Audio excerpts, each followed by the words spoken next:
मैं Rajendra Verma, Sardar Singh convent inter college Mahmudabad, district Sitapur से कक्षा 12 अर्थशास्त्र विषय के अंतर्गत पहला लेसन परिचय इंट्रोडक्शन में आज कुल लागत और सीमांत अवसर लागत के बारे में पढ़ाएंगे। देखिए, कुल लागत तथा सीमांत अवसर लागत।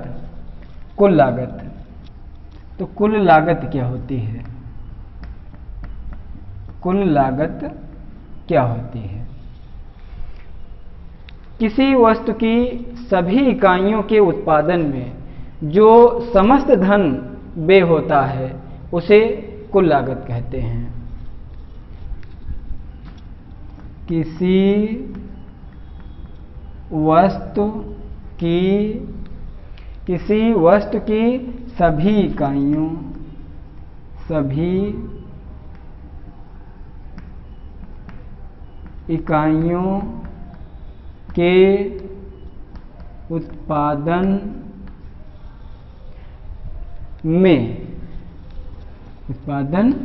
के उत्पादन में जो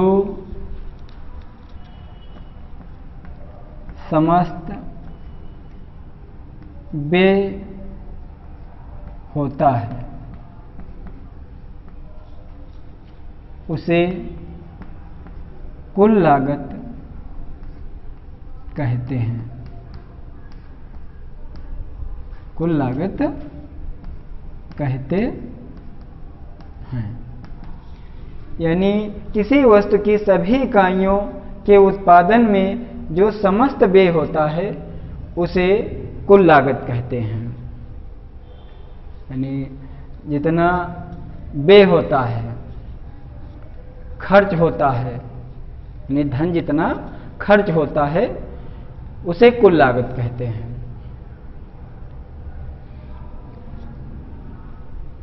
सीमांत लागत, सीमांत अवसर लागत क्या होती है? तो किसी वस्तु की एक सभी इकाइयों के उत्पादन करने में जो अतिरिक्त व्यय होता है, जैसे किसी हम वस्तुओं का उत्पादन कर रहे हैं और उनके उत्पादन में, यानी एक से अधिक वस्तुओं का उत्पादन जब हमको करना होता है, अधिक उत्पादन करने के लिए जो व्यय किया जाता है वो अतिरिक्त जो धन होता है वो सीमांत अवसर लागत कहलाती है। इसके बारे में पिछले वीडियो में पढ़ाया भी गया था। तो जैसे सीमांत अवसर लागत, जैसे किसी वस्तु की सभी इकाइयों के उत्पादन में जो समस्त व्यय होता है उसे कुल लागत कहते हैं। तो यहां पर उत्पादन में जो अतिरिक्त व्यय होता है, ठीक है, अतिरिक्त व्यय होता है उसे सीमांत अवसर लागत कहते हैं। जैसे हमें 10 इकाइयों का उत्पादन करना है, 10 इकाइयों का उत्पादन करना है, तो 10 इकाइयों के उत्पादन करने में 100 रुपये का व्यय होता है। 10 इकाइयों का उत्पादन जब हम करते हैं तो 100 रुपये का व्यय होता है। लेकिन जब 11वीं इकाई यानी अतिरिक्त उत्पादन करते हैं, यानी 10 से अधिक, यानी एक निश्चित वस्तुओं के उत्पादन से अधिक जब हम व्यय करते हैं, जैसे 11 इकाइयों का जब हम उत्पादन करते हैं, 11 इकाइयों का उत्पादन करने में 109 रुपये का खर्च होता है। तो जो हमारे 9 रुपये हैं वह सीमांत अवसर लागत है। तो इसी क्रम में आपको पढ़ाएंगे कुल लागत, सीमांत लागत और औसत लागत में संबंध। कुल लागत, सीमांत लागत, औसत लागत में संबंध। कुल लागत, सीमांत लागत तथा औसत लागत में संबंध। इनके संबंधों को पढ़ाएंगे। देखिए, तो कुल लागत, सीमांत लागत तथा औसत लागत में निम्नलिखित संबंध पाए जाते हैं। जैसे पहला इनका पॉइंट है, उत्पादन में वर्धमान प्रतिफल नियम लागू होने की दशा में कुल लागत में वृद्धि होती है। जब उत्पादन में वर्धमान प्रतिफल नियम लागू होता है तो उस दशा में कुल लागत में वृद्धि होती है, कुल लागत बढ़ जाती है, जबकि सीमांत लागत, औसत लागत दोनों घटती हैं। यानी उत्पादन में वर्धमान प्रतिफल नियम लागू होने की दशा में कुल लागत में वृद्धि होती है, जबकि सीमांत लागत, औसत लागत दोनों घटती हैं। दूसरा है, उत्पादन में आनुपातिक प्रतिफल नियम लागू होने से, यानी उत्पादन में आनुपातिक प्रतिफल नियम लागू होने से कुल लागत तो बढ़ जाती है। यानी जब हम आनुपातिक प्रतिफल नियम लागू करते हैं तो कुल लागत तो बढ़ जाती है, परंतु सीमांत लागत व औसत लागत समान रहती है। सीमांत और औसत लागत नहीं बढ़ती है। तीसरा पॉइंट हमारा है, उत्पादन में ह्रास प्रतिफल नियम, उत्पत्ति ह्रास नियम आप लोगों ने पढ़ा होगा। उत्पादन में ह्रास प्रतिफल नियम लागू होने की दशा में कुल लागत, सीमांत लागत तथा औसत लागत में समान रूप से वृद्धि होती है। ये संबंध है।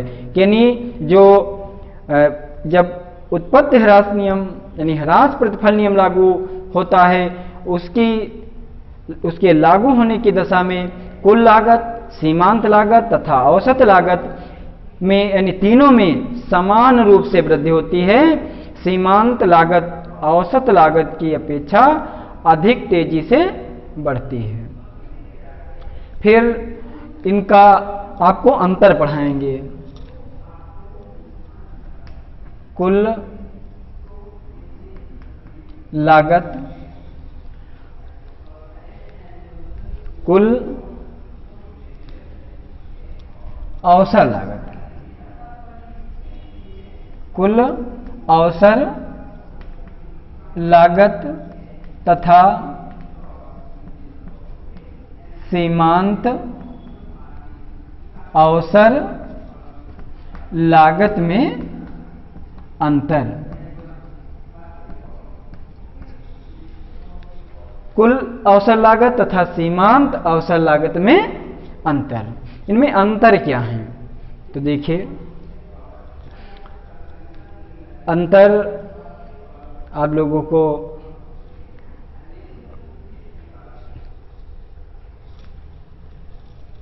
इधर लिखिए।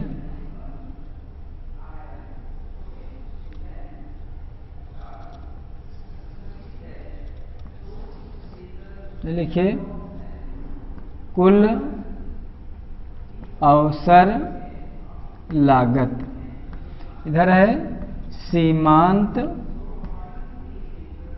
अवसर लागत। तो इनमें निम्नलिखित अंतर हैं, दो अंतर पढ़ लीजिए। देखिए, कुल अवसर लागत का अनुपात नहीं है, कुल अवसर लागत का कोई अनुपात नहीं है। तो यहां पर लिखिए, नंबर 1, कुल अवसर लागत का अनुपात नहीं है। लेकिन सीमांत अवसर लागत में अनुपात है, इसमें अनुपात है।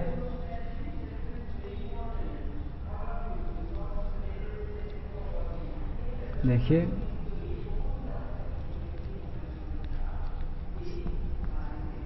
सीमांत अवसर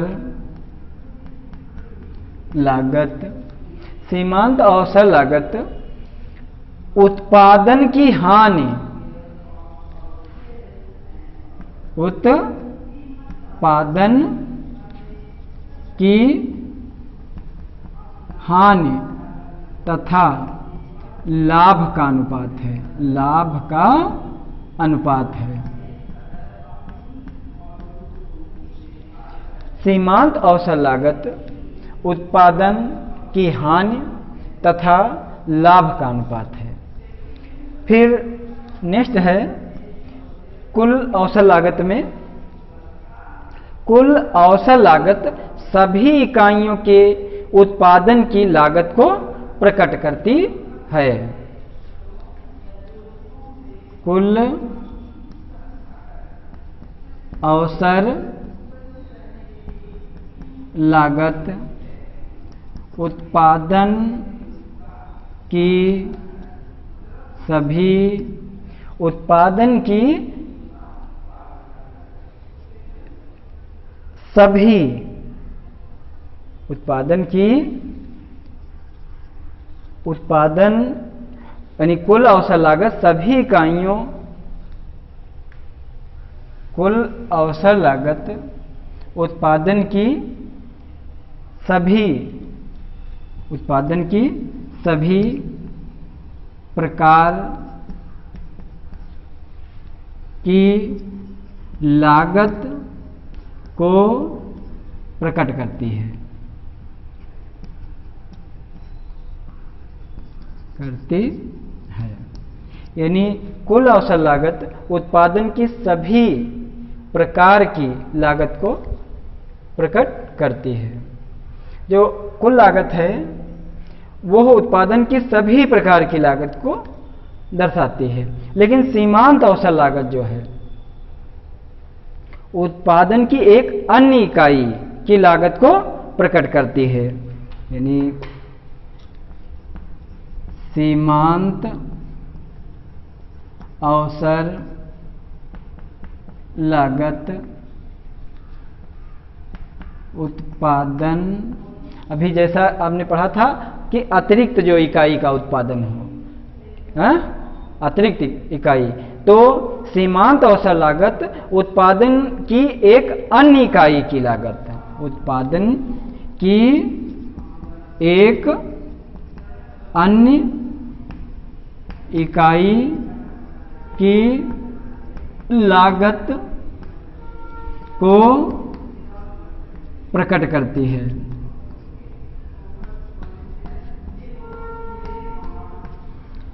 सीमांत अवसर लागत उत्पादन की एक अन्य इकाई की लागत को प्रकट करती है। तो इसके अंतर्गत देखिए ये हमारे दो अंतर हैं इसमें, डिफरेंस। तो इनके अंतर को देखा। अब हम पढ़ते हैं वास्तविक अर्थशास्त्र क्या है, सकारात्मक अर्थशास्त्र।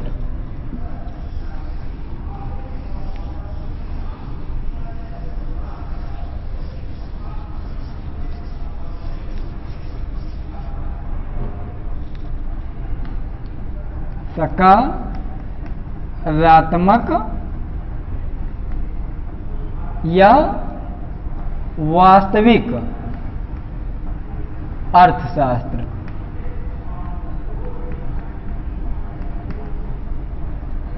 वास्तविक अर्थशास्त्र, सकारात्मक या वास्तविक अर्थशास्त्र। देखिए सकारात्मक अर्थशास्त्र कौन सी है? अर्थशास्त्र एक सकारात्मक विज्ञान है अर्थशास्त्र क्या है? एक सकारात्मक विज्ञान है जो कारणों और परिणामों के आपसी संबंधों की विवेचना करता है। यानी जो कारणों और परिणामों के आपसी संबंधों की विवेचना करता है, ये महत्वपूर्ण नियम अर्थशास्त्र के संपूर्ण क्षेत्र कौन से? जैसे उपभोग, उत्पादन, विनिमय, वितरण और राजस्व, ये क्षेत्र हैं। उपभोग, उत्पादन, विनिमय, वितरण, राजस्व में लागू होते हैं।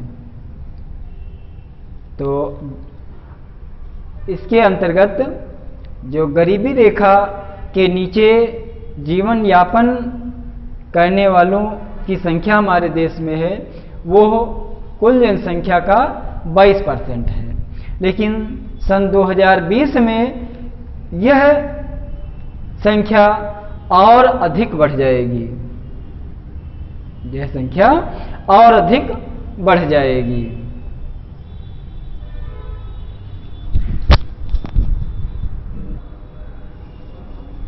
देखिए बच्चों, सकारात्मक अर्थशास्त्र हो गई।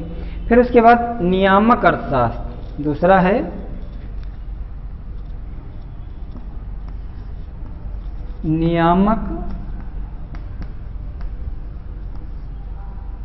नियामक या आदर्शात्मक, नियामक या आदर्शात्मक अर्थशास्त्र।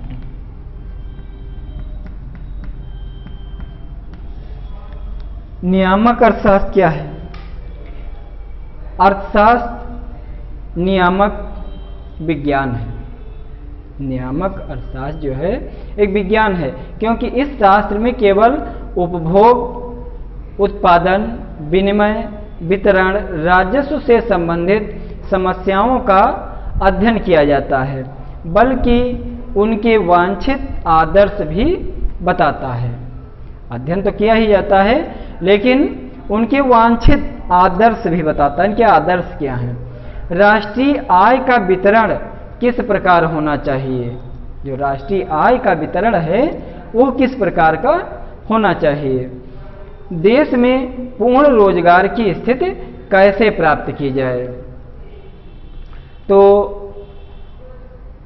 सकारात्मक अर्थशास्त्र और नियामक अर्थशास्त्र के अंतर को जानिए कि इसका अंतर क्या होता है। तो आपको पढ़ाते हैं सकारात्मक अर्थशास्त्र और नियामक अर्थशास्त्र में अंतर। तो सकारात्मक अर्थशास्त्र में देखिए, यह तथ्यों यानी सकारात्मक अर्थशास्त्र तथ्यों तथा आंकड़ों की सत्यता के लिए जांचा जा सकता है। यानी इसके अंतर्गत तथ्यों तथा आंकड़ों को सत्यता के लिए जांचा जा सकता है। जो आंकड़े हैं उनको सत्यता के लिए जांचा जा सकता है। दूसरा है नियामक अर्थशास्त्र। यानी सकारात्मक अर्थशास्त्र में क्या है? तथ्यों और आंकड़ों को जांचा जा सकता है, लेकिन नियामक अर्थशास्त्र में कथनों को जांचा नहीं जा सकता। जो नियामक अर्थशास्त्र है हमारा, उसमें कथनों को नहीं जांच सकते हम। दूसरा पॉइंट है सकारात्मक अर्थशास्त्र में कथन मूल्यांकन निहित नहीं है। सकारात्मक अर्थशास्त्र में कथन मूल्यांकन निहित नहीं है, लेकिन नियामक अर्थशास्त्र में कथन मूल्यांकन निहित है।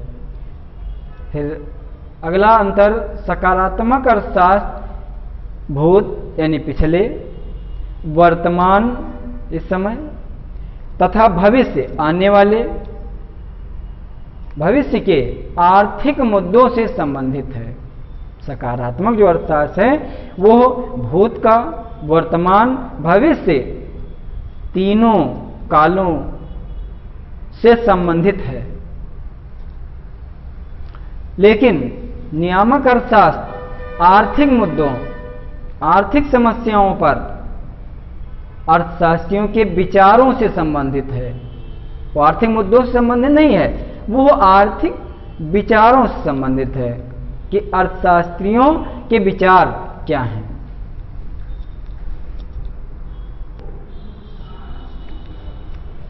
देखिए प्यारे बच्चों, आप लोगों को हमने सकारात्मक और नियामक अर्थशास्त्र के बारे में पढ़ाया। आज इस वीडियो में यहीं तक, फिर अगले वीडियो में आपको व्यष्टि और समष्टि अर्थशास्त्र के अर्थ के बारे में पढ़ाएंगे कि व्यष्टि अर्थशास्त्र क्या है और समष्टि अर्थशास्त्र क्या है। Thank you.